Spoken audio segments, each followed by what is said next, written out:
Recorded in Chicago, Illinois, with your hosts, Ken, Matt, Neal, and Jeff. This is Triviality.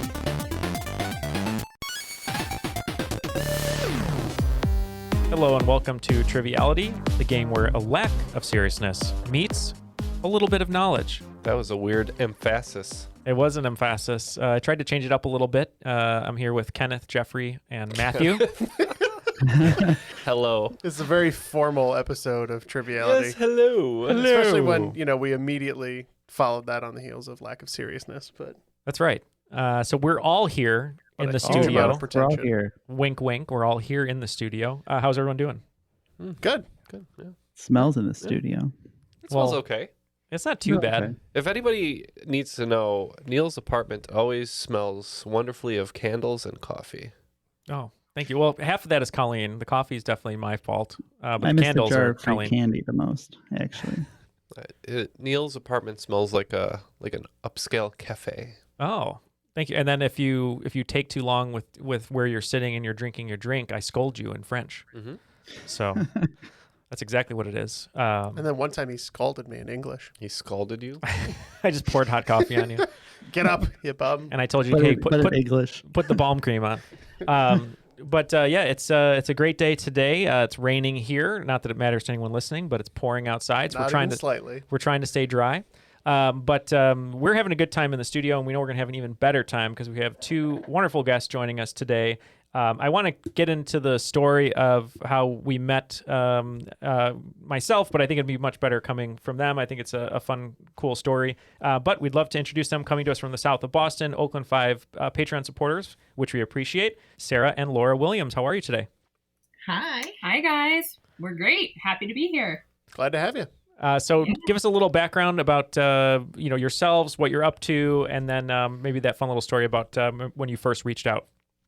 Yeah, I'm a librarian, and I reached out to Neal because when he wrote his book, I was like, I have to get his book and Patrick Swayze into our library.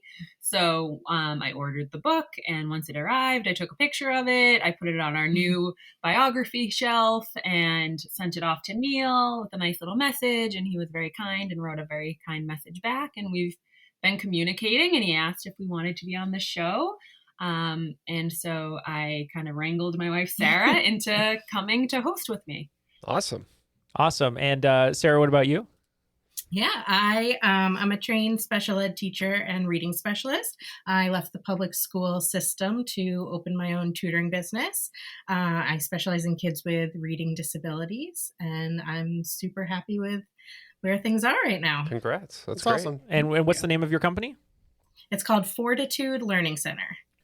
Fortitude Learning Center. Wonderful. Well, if you're in the South Boston, Massachusetts area, make sure to check that out. And today, I know you brought us a game we're excited to play, and it's just the four of us, so it's going to be a classic 2-on-2. So what do we want to do for teams? Me and Jeff were just humming the song Spoon Man by Soundgarden. Mm-hmm. So we're going to be Team Spoon Man. I love it. We're And coming together with our hands, right? yeah, if anyone doesn't know, when we're recording, they're always Spoon holding hands. Man. They're holding hands over here all the time. Matt, they're going to be I'm afraid Spoon of floating Man. away. I don't know how you feel about this, Matt, but I'm a huge Great British Bake Off fan. I forget if you've watched it or if you've sampled it or whatever. But Noel Fielding, one of the presenters, one of the hosts, always carries around Mr. Spatula and has the contestants kiss Mr. Spatula. And the last two winners have kissed Mr. Spatula when the others have not. So I thought maybe for good luck, that's what we could be. We could be kissing Mr. Spatula. I do like adding the kissing. So yeah, let's be kissing Mr. Spatula. So those are our. I don't know what the hell you're saying. Someone will get it out there, I hope. So we doing a wager? Yeah, I think we should do a wager. So I said the loser should get bashed with a hammer, but you guys didn't like that idea. So We think that's mildly problematic. okay. So what are we doing? Costumes? Funny costumes for Halloween? Yeah, Sarah and Laura were saying they liked this idea. Maybe not even necessarily for Halloween, but for the Halloween season, the loser or the winners get to choose a costume for the losers to wear and to take a few pictures that we'll post on the crop and That whatnot. sounds good. Yeah. All right. Let's get the rules. And you guys said you preferred it in Dutch. So Always Dutch when it's an option. let's hear Willem. De regels van het spel zijn simpel. 20 vragen verdeeld over 2 rondes, waarbij elke vraag 10 punten waard is. Halverwege is er een speciale swingronde, ontworpen door de host van deze week. Na deze rondes beginnen de spelers aan de finale, met de punten die ze hebben verdiend. En hebben ze de mogelijkheid om 0 tot 30 punten in te zetten op 5 gecategoriseerde vragen. Aan het eind van het spel wordt iemand benoemd tot the cream of the crop. I'm talking about all the way to the top. Yeah. Thank you, Let's Willem. rock it. Oh, That was sorry. great. Yeah, Sarah and Is Laura. that your new catchphrase, Matt? That's my Let's rock catchphrase. it. Yeah. I took Let's it. rock it. Let's rock the it guy- is the guy I know. one of the new catchphrases. And Sarah and Laura, we're giving you the tools. You're in the middle of the desert. There's some fossils underground. Let's dig. All right. Horrible. So we will start today's game with round 1, question 1 in America the Beautiful. If you ever have the good fortune of driving along what is known as the 17-mile drive in Pebble Beach, California, be sure to pull over to look at this specific tree that is thought to be one of the most photographed trees in North America. The tree is officially dubbed as the lone blank, whereas the lone refers to its solo location on a rocky cliff, and the blank refers to what species of tree? All right, so Jeff started writing General Sherman right away on this paper, and I was nodding my head until that last part. So we picked a tree famous for in California, and we're in. All right, Matt, you lived in California. Can you dig it? Can you dig it? Yes, we can dig it. There's a lot of roots there. I don't know. It's a big tree. Yeah, I lived in California, but I You're a don't know. tree guy? I don't remember. There was palm trees. Could this be a lone palm tree? Could it Maybe be hanging on a rocky cliff. Oh. Probably not. Maybe. I guess that's true. I was just thinking of aren't the redwoods huge in California? Isn't that what Well, General Sherman is? A They redwood? are General huge. Sherman is an officer, right? And he's also A gentleman. redwood and a gentleman. I don't know. Could it be the lone redwood? Maybe the lone pine? I've seen that before. Or do you want to go lone palm tree? I'm good. One of those three. one of those trees? Yeah, redwood sounds One fine. of those tree. One of those tree. Yeah, we'll go with the lone redwood. Yeah. We were thinking pine, redwood, and Jeff wrote sequoia, which is the same as a redwood, I believe. We went with sequoia.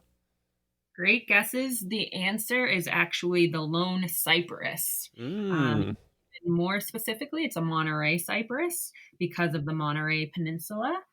But Sarah and I were lucky enough to see it on our honeymoon. Now, is that the Cypress Oh. Hill? It is not Cypress Hill. It's the Cypress cliff face. Cypress Hill adjacent. Yes. All right. Right. So if you cut open that tree, you will find something that is insane in the membrane of the tree. Oh, okay. I don't like that. All right, question 2. I guess that's why they call it the blues. In the year 2000, Crayola conducted a poll known as the Color Census to find out America's top 10 favorite colors. The very favorite color was blue, and the 6 other blue colors of cerulean, midnight blue, aquamarine, periwinkle, denim, and blizzard blue were all included in the top 10.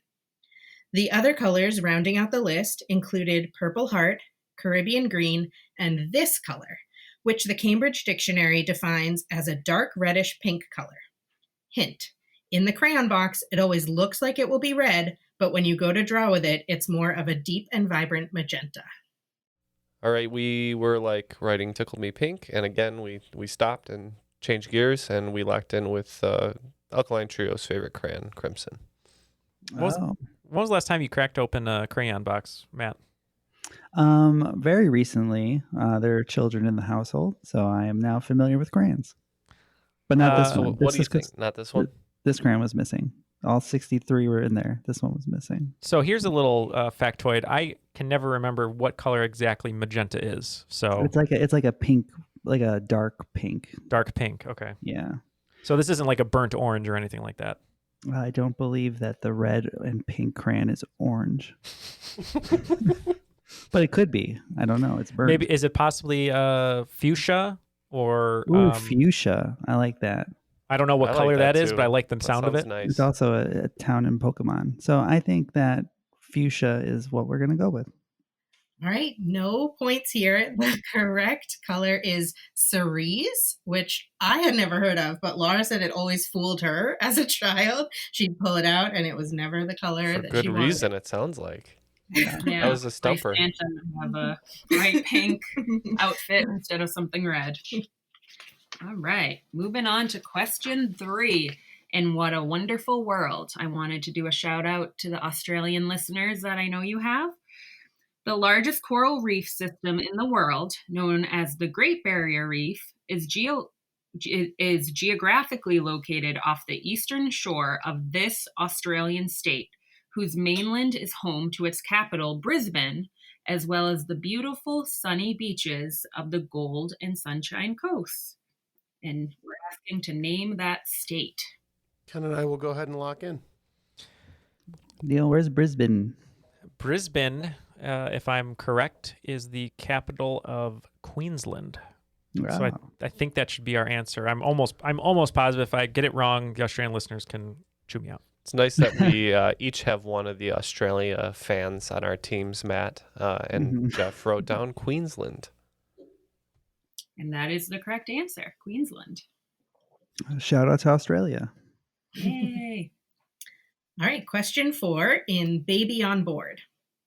Featured on episode 1 of season 5 of The Simpsons, titled Homer's Barbershop Quartet. Locked in. What is the name of the band Homer is in when they release their hit single, Baby on Board? Mm-hmm. Should we sing it since there's 4 of us? Please do. Yeah. B Sharps. The B Sharps. That is correct. Great job. Same like last question. I was glad there was one Simpsons. Well, you all like Simpsons. I don't know anything about it, but when they said question or in episode 1, I was like, oh no, they're going back to Triviality's episode 1. I have no idea. How dare you? To Pirate to Caribbean is a classic. Oh yes. Great name. In question 5, sports ball adjacent. In November 2003, soccer star Mia Hamm married what Boston Red Sox shortstop, who is famously known for tapping his wrist guards before taking a swing at the plate? Matt is doing the signaling right now. Yeah. So you guys He are actually in? was traded to the Cubs in 2004. Matt, is that? I don't want to say anything. I'll wait till they lock in because I had something funny, but I'm sure we'll do it. You could let Jimmy Fallon say it if you want. Okay, that's what I was going for. Okay. Noma. Noma Garciopara. Noma. All right, we're in. And that's full points. That, No more yeah. Garcia So you guys said too, Matt? Yeah, 100%. All right. No ma. I love when he was traded to the Cubs because I feel like every fan in the stadium when I was there for a game, they just loved yelling Noma. Especially by the 6th and 7th innings when they cut off drinks. That's when it was at its peak, I believe. All right, question 6 in Something in the Way She Moves Makes Her Wonderful Tonight. Oh, wait, real quick. Do we want to do a score recap? We were on such a roll. I just yeah. thought we should keep on going. Yeah, we were on a roll here. After 5 questions, both teams picking up 30 points, which were actually questions 3, 4, and 5 in a row. So we're on a very good roll right now. All right, let's try to keep it up. Question 6 in Something in the Way She Moves Makes Her Wonderful Tonight. This real-life model and muse served as the inspiration for Layla, one of the most iconic rock songs to ever exist. Although this song was released by Derek and the Dominoes in 1970 on their album Layla and Other Assorted Love Songs, and she was married to George Harrison at the time of its release, this woman would end up divorcing Harrison in 1977 and later married Derek and the Dominoes frontman, Eric Clapton, in 1979. Who is this model and muse? What the hell? I do not remember her name. Yeah, I don't remember the name either. I remember all those facts, but not the name. So, Taparoo, Posh? Yeah, we're going to go with Posh Spice. So, okay, so you want Victoria Beckham? Yeah, we got no idea. No, we went with Posh Spice. Just Posh Spice. Do you know this story, Matt? I'd never heard of this before. I didn't know Layla was a real person, or at least inspired a song. I only Was know. it Layla Garcia Parra? No, Ken. I don't know. I mean, I keep thinking, famous British models. No one even said that they're British, I don't think. But Noel Gallagher. well, it could be. I was going to say Twiggy, but I don't think Twiggy was ever married to Eric Clapton or George Harrison. So, All I know about the song is the guitar riff that is played at Guitar Center, probably still to this day, repeatedly. But I don't know. Let's find out. Who is it? all right, we'll say Twiggy. It looks like we stumped you. Her name is Patty Boyd. Oh, okay. Imagine having the, I'll put courage in quotes here, courage to court openly another famous celebrity's wife. And it actually worked. Happens a lot. In question 7 in teaching and learning. Although it can co-occur with dyslexia, but not necessarily, this term is the word used as a broad definition for a learning disability that affects writing abilities. Under this umbrella term, students with this disability may have difficulties with spelling, handwriting, and or recording their thoughts down on paper. All right. Yeah. We don't know this one at all. Can't think of a reasonable guess, really. So we're going to tap on this. We have no idea. So we're going to say it is cognitive impairment disorder. All right. And the answer is dysgraphia, with the dys meaning bad and the suffix graphia meaning writing or recording. That makes total sense. I think I saw that in an episode of House at one point in time, and it was probably there somewhere. All right. Question number 8 in 90s Nickelodeon. With its filming from 1989 to 1991 and its episodes rerunning well into the 90s, the Nickelodeon sitcom Hey Dude was a comedy set on a dude ranch in Arizona and featured the character of Melody Hansen, who was played by this actress, whom in the year 2001 would become more famous for her role in Zoolander, as well as for marrying the director of that same film in the year 2000. We can We're lock locked in. Yeah. Ooh, double I lock. mean, come on. Hey, dude, right? Hey, dude. Big Are we going to say it at the same time? Sure. All right. Christine Taylor. Yeah. Oh, almost in sequence. Rough. You are absolutely correct. Christine Taylor. We had no prompting, so we were trying not to give too much away in case the other one was wrong. Great performances, Marsha Brady in the Brady Bunch movie. Oh, dodgeball. And Dodgeball, yeah. In question 9 in Ride, Sally Ride. This mid-size SUV shares its name with a United States mountain town known for its ski resorts and annual Labor Day Film Festival. Additionally, Consumer Reports gave the 2022 model a whopping 97 points out of a possible 100. You will be awarded 5 points if you can name the correct automobile manufacturer and 5 points if you can name the correct automobile model. Ken and I are locked in. He and I actually co-owned an Arby's here once. Oh. What are you thinking, Matt? That is a real deep cut if you get that one. I think that this is the Chevy Tahoe, isn't it? Oh, Lake Tahoe.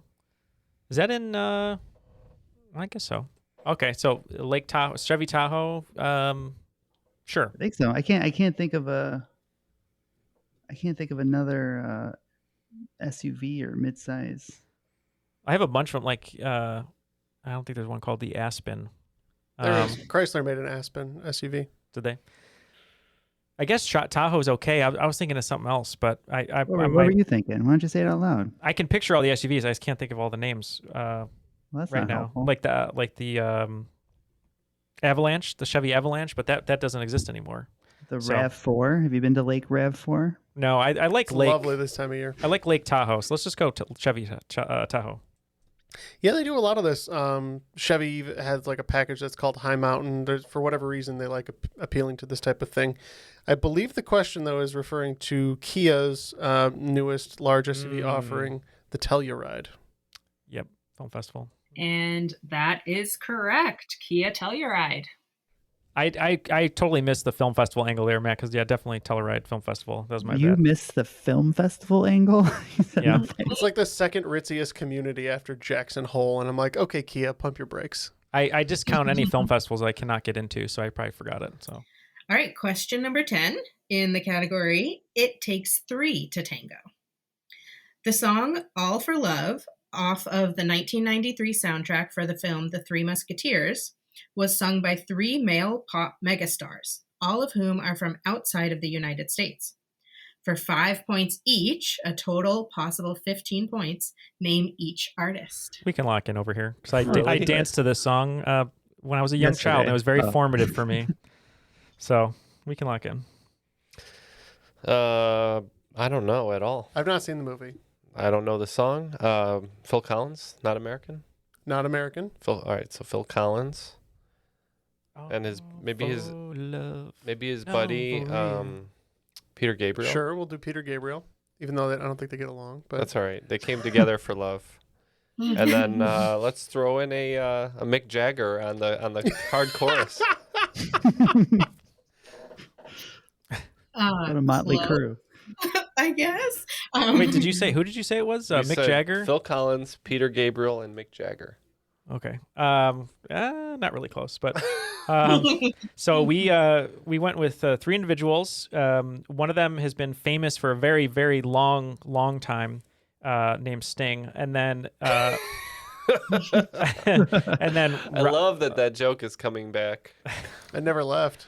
Oh, it's never left. Rod Stewart, and then we went with the Canadian, I believe, Bryan Adams. He is Canadian, yeah. Neil, you are correct. You got all three. Yes, I can remember dancing to that in the gymnasium at the grammar school. Very nice. The formative years. Yes. So at the end of the first round, I believe that means Spoon Man is picking up 20 more points, bringing their total to 50, and Kissing Mr. Spatula also with 50. So it's been an even game here, 50-50 going into the second round. Jeff, right before we started recording, we had a nice conversation about Patreon and how much our Patreon supporters mean to us, including Sarah and Laura, and just thought you might like to take a moment to talk about our quest to reach 500 and how helpful they've been to us over the last couple years. Honestly, we really couldn't do it without our patrons. If you're interested in supporting the show monetarily, you can do so for as little as $1 a month, which I don't know what that is a day, but it's not too much. So we'd be honored if you could support us in that way. But in exchange for a lot of the support levels, there are great perks, including our bonus episodes and many other things. So if you want to check that out, do it at patreon.com/trivialitypodcast. We'd be so grateful. What do we have in store today for the swing round? For today's swing round, we will be dealing with all things New England. This round will be New England centric, but not to worry if you're not from this area. This round will be a blend of pop culture and general trivia celebrating all things New England. For those of you not New England, we just want to clarify that we consider the New England states to be Maine, Vermont, New Hampshire, Massachusetts, Connecticut, and Rhode Island. So for question number 1, not just a town for Julia Roberts to serve pizza in, this seaport in southern New England is also home to a world-famous aquarium that Newsweek cites as the 6th biggest aquarium in the U.S., and USA Today ranks as the 4th best aquarium in the U.S. I'm looking for the city and state. Number 2. Sharing its name with the middle name of the United States president, born in the year 1767, this city in Massachusetts is directly south of Boston and has the unique ability to factually claim that it is the city that is home to the country's first Dunkin' Donuts. Question 3. Although what was to become this state had at first fought for the American cause in the Revolutionary War, it remained separate from the United States for 14 years, meaning it had its own currency, postal service, and constitution until it became the 14th state in 1791. Question number 4.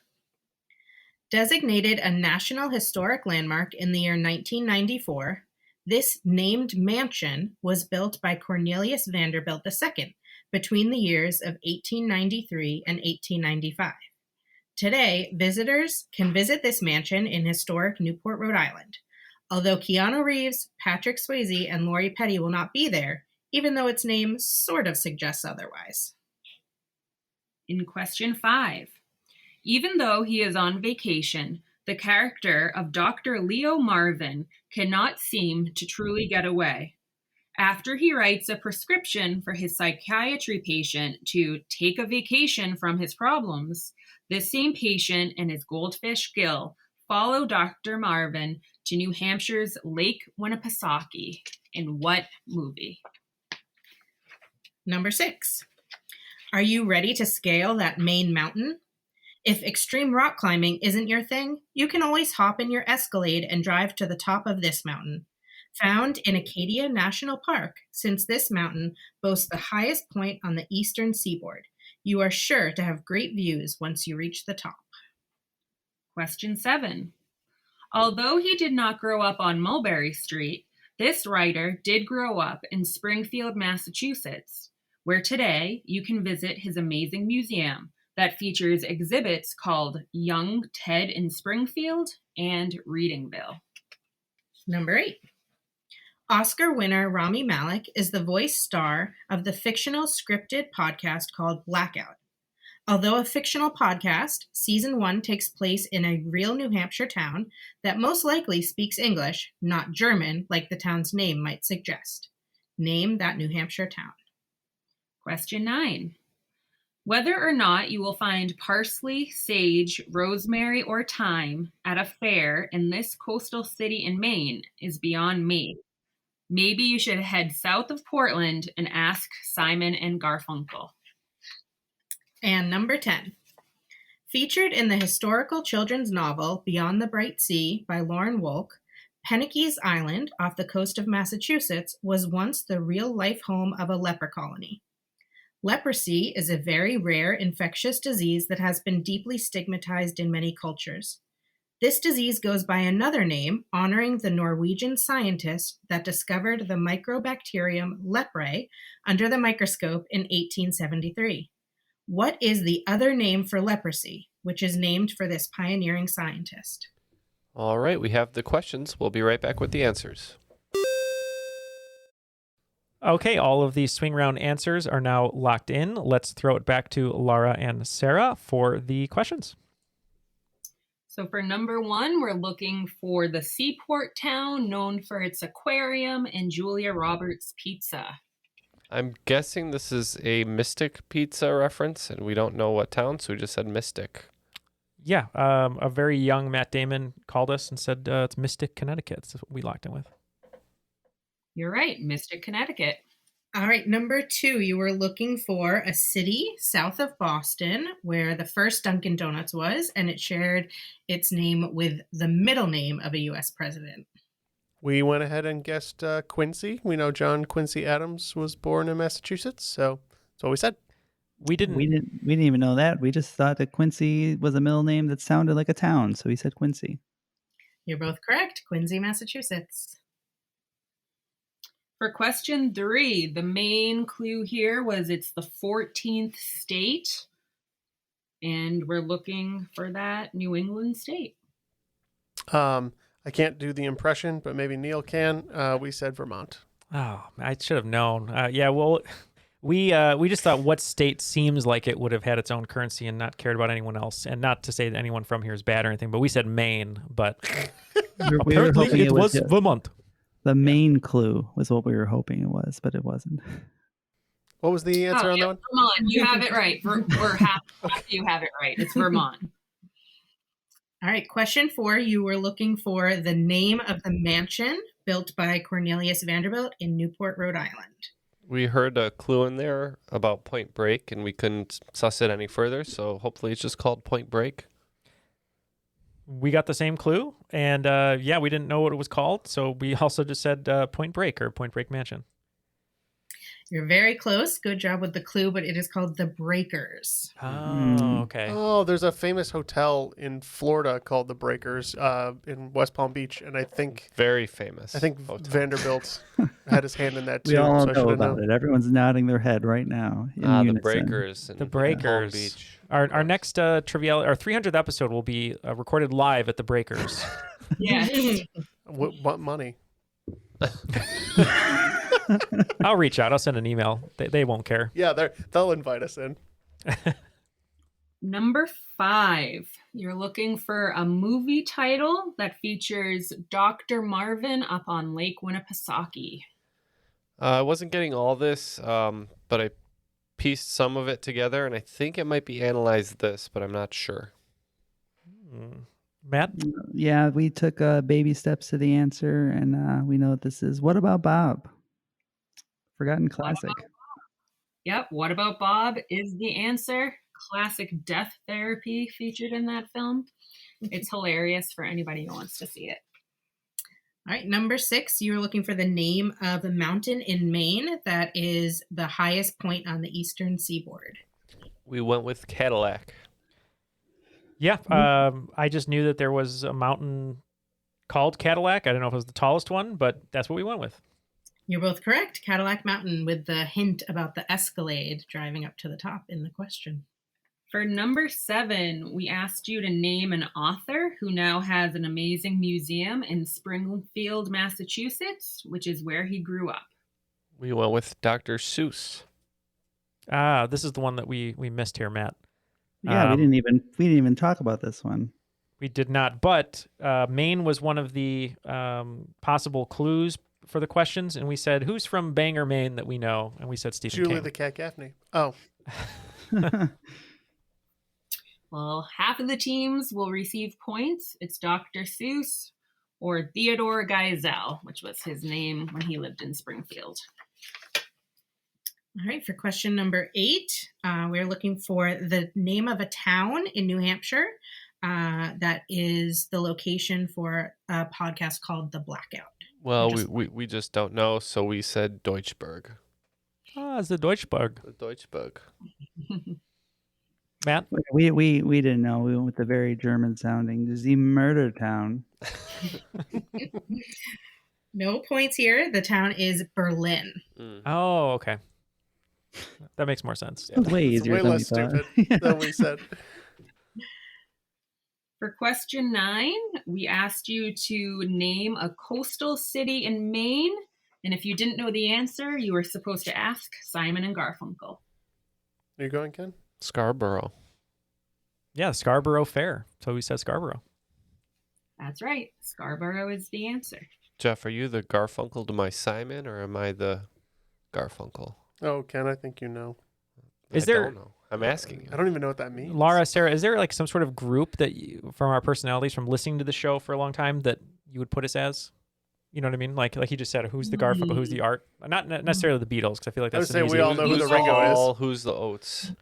You guys would be like a hip modern dance crew, I feel like. Oh, okay. I like We're that. all wearing like the Jabberwockies We're all masks, so you Jabberwocky. can't tell who's who anyways. Like just lay down your cardboard and just like get to it, and it would be incredible. I like that. Matt and Because rock on. Neil for sure. Let's rock. No, let's That's dig what I it. say. Let's No. dig it. Let's dig in. Let's dig into this last question. How about that? All right, number 10, you were looking for the other name for leprosy, which is inspired by the scientist who discovered the bacteria. We went with Hansen's disease, but we only kind of got halfway there, I think. Maybe. Could be right. It sounds familiar. Matt? Oh, yes, named after the 90s boy band. We thought that this was Hansen's disease. That's right. I said we should go with this answer even if it's wrong so we can make Hansen jokes. It is Hansen's disease, yes. Hooray for Stand by. Hansen's disease. He'll be watching. After the swing round, it looks like both teams will be picking up 30 points. The Spoon Man team was going to be picking up 35. Judges? But the judges have determined that they did not say the state for Mystic, which was required. So they do not get the 5 points. Good day to you. Good day. And it's going to be 80-80 going into the second round. Dig that. All right, great job, guys. We're going into round 2. Question 1 in the category Cha-Cha Real Smooth. Cha-Cha Di Gregorio, the character that states, "They call me Cha-Cha because I'm the best dancer at St. Bernadette's," was played by actress and dancer Annette Charles in the film Grease. This film hit the movie theaters in 1978 7 years after it premiered and ran for 8 months as a musical on what city's stage? As a hint, this musical would not hit Broadway and the West End for another 1 to 2 years. Oh, okay. We can lock in on this one, Matt. What's the third place you go when you want to see a show? Los Angeles I don't know. I have no problem or with any. Chicago. Let's say Chicago. All right. We'll say Chicago. Of course, they backed into it. So the creator of Grease went to Taft High School, where our friend Phil works, and Taft High School is the basis for Rydell High. So we said Chicago. No way. Yeah, so when I was researching this question, I was thrilled to find that out. And this was my nod of my cap to you guys. You're acting like it was such a crazy poll, but it's like, okay, it's not New York City. No, yeah. You know what I mean? I think it's just because he's from here. Yeah, I think where it are we actually. going? Where are we going? You know? I think it actually Second premiered city. at the bar Kingston Mines in Chicago. Yeah. I think that's actually where it premiered. For real? Yeah, That's crazy. I think so. Yeah, I could be wrong. We can check that, but Well, we won't. Let's move on. won't. All right, question 2 in books and film. This 2012 novel, written by Maria Semple, revolves around an agoraphobic architect and mother who goes missing prior to a family trip to Antarctica. Kate Blanchett would go on to play the title role in the film version, which was released in 2019, and also featured Judy Greer and Lawrence Fishburne. I know this one, Matt. If you want to let them talk. Sure can. All right. I think this one is called Where'd You Go, Bernadette? But I'm not exactly sure if that wording is 100% correct, but I think that's close-ish. Well, we 100% agree with you. So we said, "Where'd you go, Bernadette?" You are both absolutely correct. Where'd you go, Bernadette? Good job. And that's the last movie Sarah and I saw in the theater before COVID. And oddly enough, we had just moved into this little apartment that was like across the street from a movie theater. And I love the movies. And I'm like, I'm going to go every week. I don't even care what movie is out. Like, I They can had walk $5 there. Tuesdays. They had $5 Tuesdays. I'm like, this is going to be awesome. And then COVID hit, and Did you see That Call of the Wilds right before right before COVID? No. The dog's No. cold in the snow. The dog is CGI. What was the last movie you saw before COVID, Ken? Sonic the Hedgehog. Me too. Sonic the Hedgehog. I think were you with us? Did we Maybe. all go together? I can't remember, but I know it was Sonic for sure. Question 3 in With Liberty and Justice. After the death of her wife, Thea Spire, in 2009, this widow and longtime LGBTQ activist became even more of an icon when her case of fighting a $363,000 estate tax went all the way to the United States Supreme Court, and she won. This case, the United States versus her name, in 2013, led the Supreme Court to grant same-sex married couples federal recognition for the first time in 13 states and the District of Columbia. These federal rights were later expanded to every state on June 26, 2016, after the Supreme Court's decision in Obergefell v. Hodges was declared. Name this hero and icon. Well, I wrote Obergefell, so we're out. Yeah, we're tapping. You're tapping. This is going to sound really stupid, Matt. It's the name of a tie, of a knot that people use. Windsor. Windsor. That's it. Windsor. And we just stuck with Obergefell. I'm happy to say the answer is Windsor. Her name is Edie Windsor or Edith Windsor. Nice. And she helps people tie the knot. That's perfect. Oh, there you She go. helps Yeah. tie the knot. I will That's remember her- it that way. It's yes. perfect to remember it. And actually, Sarah and I got married on June 26th, 2021, which was a great way to commemorate Very nice.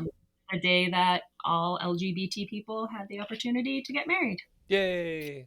Well, Yay! and congratulations on your recent 1-year anniversary. Thank you. All right, question 4 in Does His Tour Go to Maine?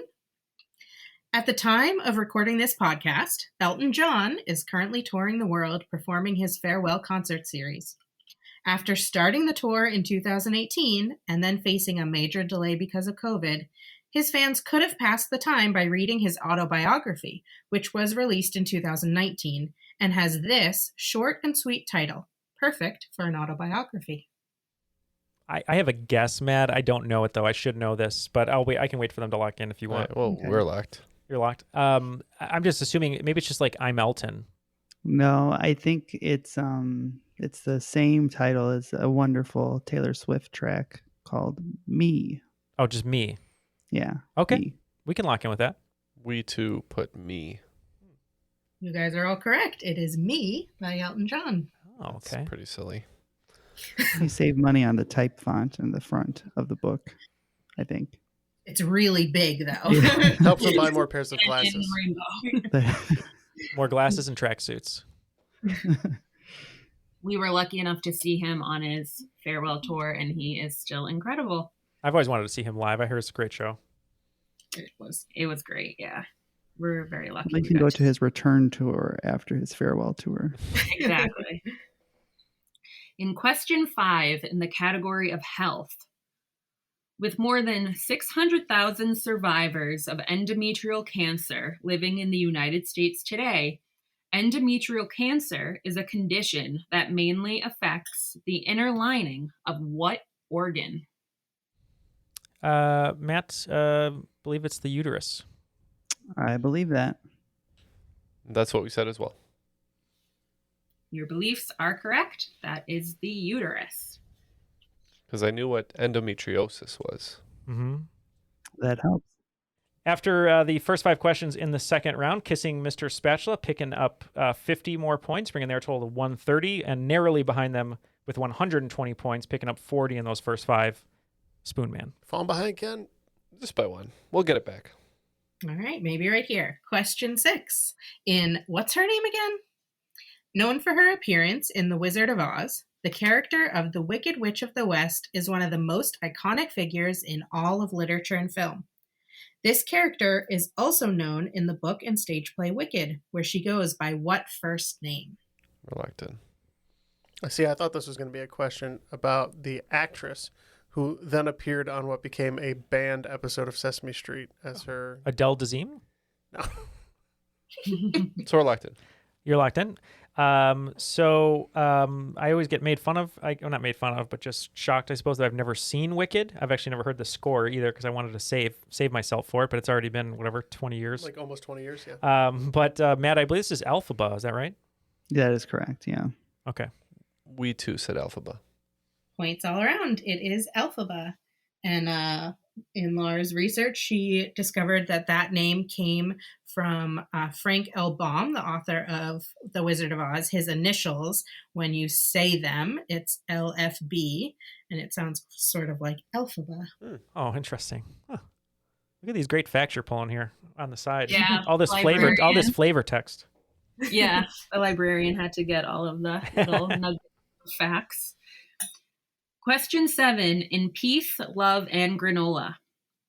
In August 1969, Woodstock turned into a free concert when there was no physical way to hold back more than 500,000 people from converging on the lands that were being used for the arts and music festival.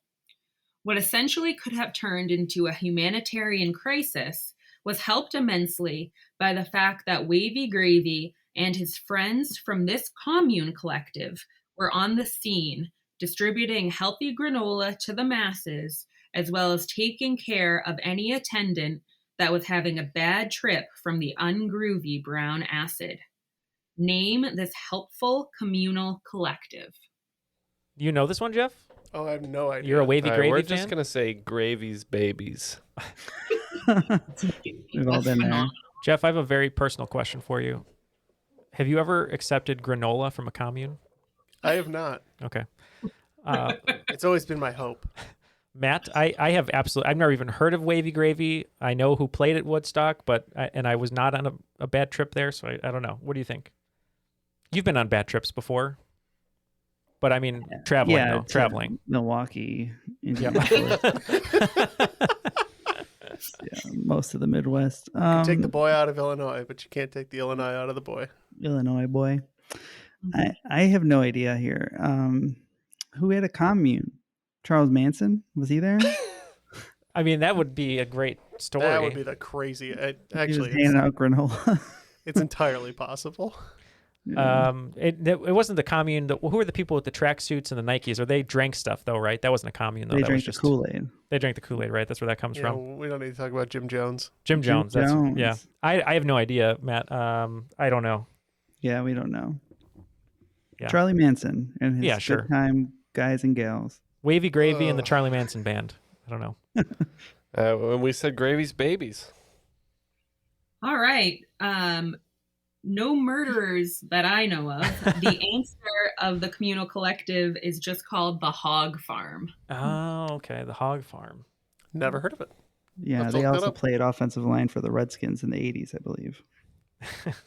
The joke's for like 3 people. Yeah, not me. Nobody in the room. Not me though, right? I got that one. I got it. All right. All right, question 8 in Little Boy Blue. Partnering yearly with the Boston Globe in order to give coveted awards for excellence in children's literature in the categories of fiction and poetry, nonfiction, and picture book, this review journal that is housed at Simmons University shares its name with the 16th century children's books that were comprised of a wooden paddle with an alphabet and a verse glued to the surface that were used to help teach children how to read. Name this review journal. I was also taught how to read with a wooden paddle, but I don't. Do you want to know how to read right now? I can't get a good one. There you go. Is that the panel? Yeah, that was the paddle. Okay, These are Good such folding. well-worded questions, by the way, because there's so many clues in here. I just wish I was smart enough to know them. Okay, you'll get there. The Newbery Awards are for children's books, and I don't know if that's the same thing, but I do know at least that's something that gives out awards to children's books. I like that. Yeah, the Newbery Medal or whatever. Yeah, it could be a medal. We could I think try it's a Newbery. ribbon, It's but- not Newbery sounds East Coast too. I like it. Let's do that. Okay. I thought of Newberry, but I couldn't quite slot it in to fit the question. So we just went with nursery books. We don't know. You are on the right track with Little Boy Blue blowing his horn. It is called The Horn Book.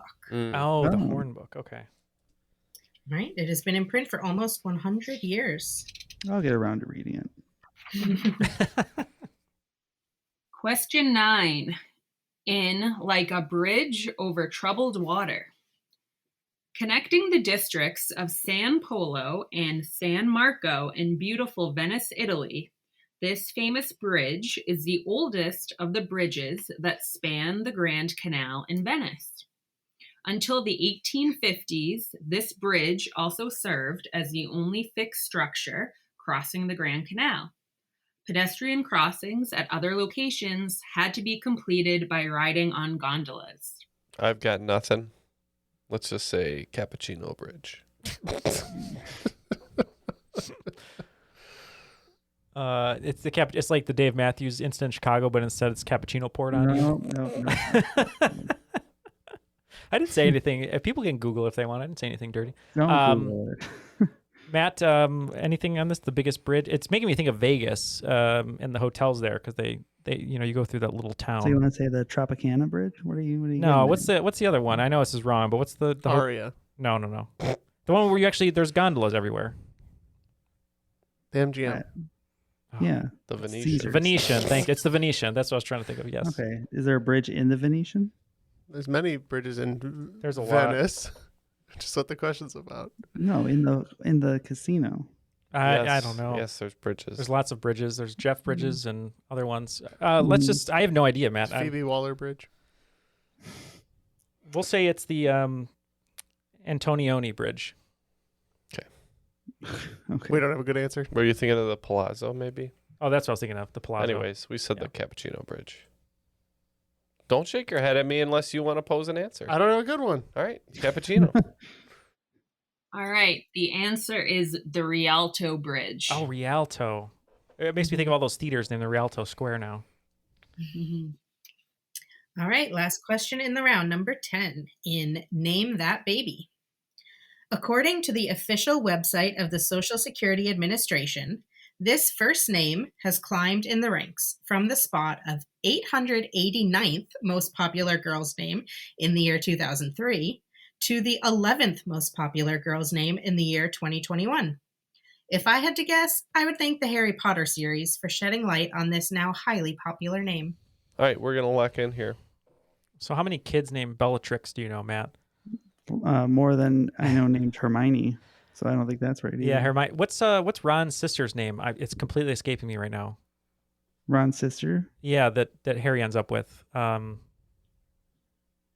was the other one I was thinking. I don't know.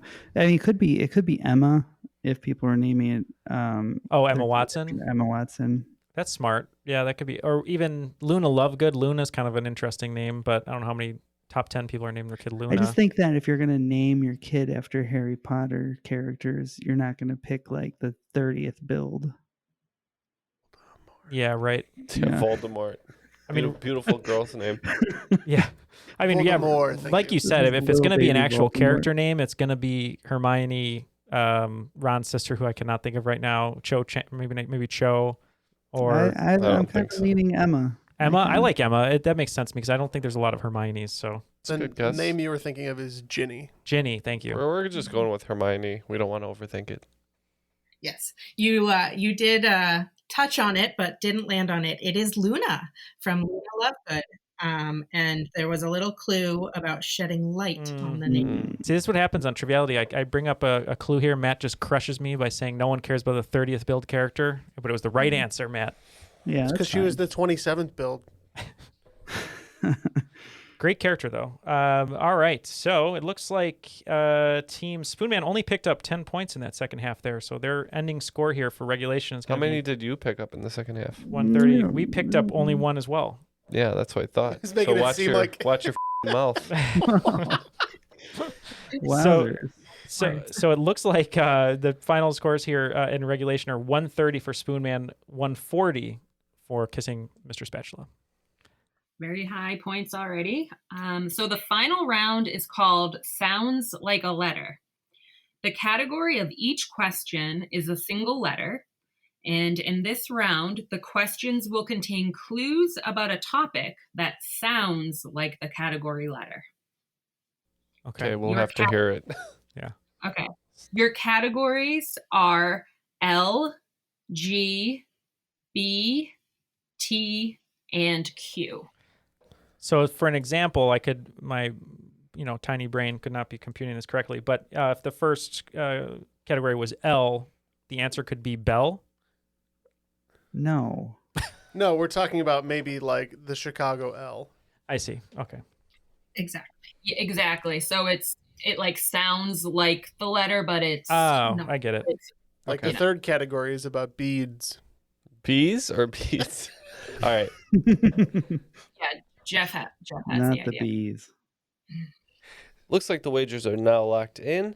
Mr. Spatula is staying put and not wagering anything, and we're doing 25s all the way down. So hopefully we just get more right than wrong. Excellent. In the category L, both Elle Fanning and her sister, actress Dakota Fanning, have film credits for acting in this 2001 film, where toddler Elle had a short appearance on screen when she played a younger version of Dakota's character. If you don't remember the movie, you may recall its soundtrack that is composed of Beatles covers by artists like Ben Harper, The Wallflowers, and Eddie Vedder. Name the movie. In the category G, the 2009 film G-Force is an American spy adventure comedy produced by Walt Disney Pictures. This movie follows a team that is trying to stop a computer virus from taking over the world and is comprised of the characters Darwin, Blaster, and Juarez. What kind of animal are these three characters? In the category B, according to SpellingBee.com, the official website of the Scripps National Spelling Bee, since what year have children across America participated in classroom, school, and regional spelling bees with the hopes of making it to the Scripps National Spelling Bee? As a hint, This is the same year that Benito Mussolini declared himself the dictator of Italy. The Great Gatsby by F. Scott Fitzgerald is published. Teacher John Scope is arrested in Tennessee for teaching evolution, and the Pittsburgh Pirates win the 22nd World Series. Full points will be given if you can name the year within 2 years. In the category Tea, if you care for a great cup of tea, high tea time between 3 and 5 p.m. can be found at the Crown and Anchor restaurant at the Princess and Beach Club on this British overseas territory. This territory, found in the western North Atlantic Ocean, has a capital where it just might be a great spot to unwind and listen to Lin-Manuel Miranda lay down some sick government rhymes. In the final category, Q. Within sports that use cue sticks, also known as cue sports, there are 3 major subdivisions: pool, snooker, and this billiards game that has cue sticks that are typically smaller and lighter than the sticks used in what Americans call pool. This game also features 3 standard playing balls and is played on a pocketless table, typically 10 feet in length. Name the style of billiards. All right, those are the questions. We'll be right back with the answers. The answers have been decided. Let's have the questions one more time, and we'll see who comes out on top. So in the category L, you're looking to name a movie that had Elle Fanning and Dakota Fanning from 2001 that featured a soundtrack made of Beatle cover songs. The Beatle covers worry me with our answer, but the movie I was thinking of was Man on Fire. Okay. I don't think Beatles covers would fit into that movie, though. Probably not. This one we went, I remember it was a sort of a big movie somewhat at the time. I think I've only seen it on video once, but we said Across the Universe. So Across the Universe is an awesome guess, but that came out a few years later. This movie is I Am Sam. Oh, Sean Penn. That's right. All right, in the category G, you are looking for another film, 2009 film called G-Force, which featured the characters Darwin, Blaster, and Juarez, who were what animal? We weren't sure on this one. Trying to think of a G animal that would make sense, and we couldn't really come up with a good answer, so we just said turtles, because I like turtles. I like that So you did said Darwin. I like that you said turtles. I was going to say because Darwin. That's a great guess. Well, Matt. technically tortoises, but we figured that the children's movie wouldn't make the distinction. That's correct. I think. Yeah, this is an animal that lots of kids have as pets. I think they're pretty popular. I'm pretty sure this is guinea pigs. Absolutely, they are guinea pigs. So this puts us in a position where we have to answer all of the rest of the questions correctly in order to win. Not looking good. We just missed We'll the see. last 2. We felt pretty confident on these 3. So In the category B, you're looking to name a year that was the start of the Scripps National Spelling Bee. Other things that happened was Benito Mussolini declared himself the dictator of Italy, The Great Gatsby was published, the 22nd World Series occurred.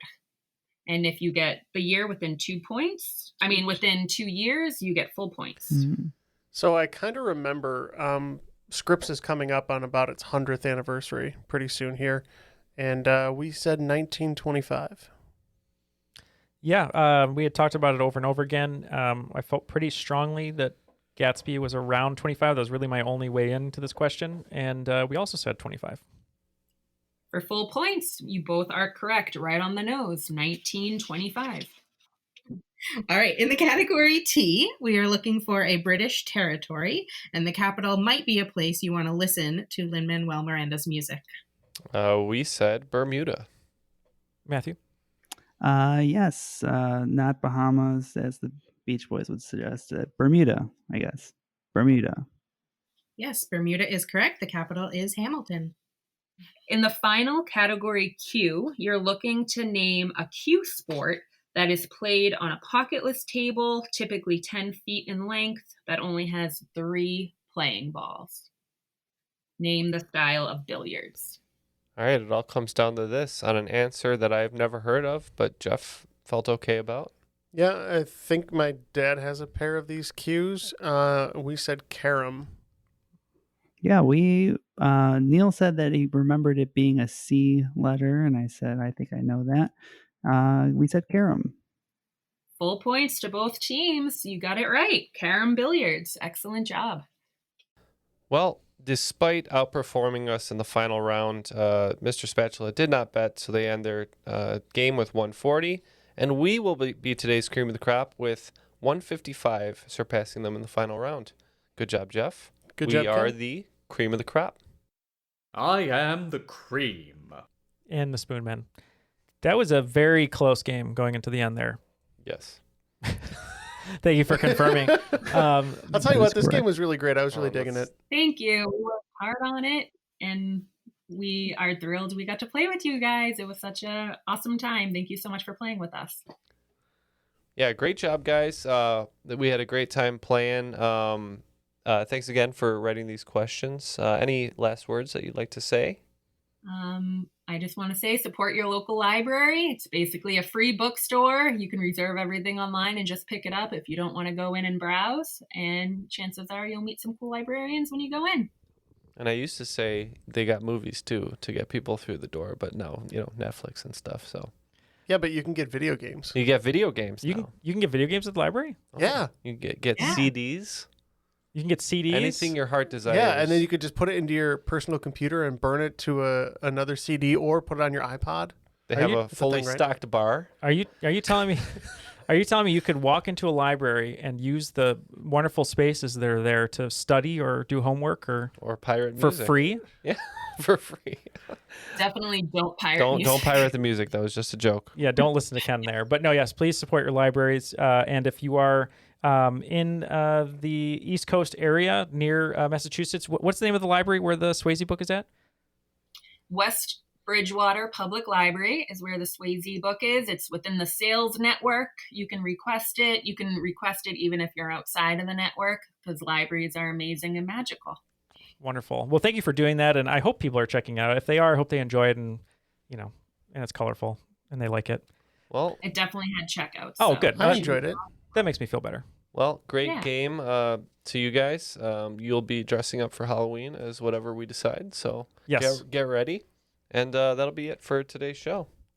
Awesome. Well, thank you so much to Laura and Sarah for just putting this game together for us and just spending the time to email and just be great people. So thank you for that. And for Jeff, Ken, Matt, and myself, Neil, that was Triviality.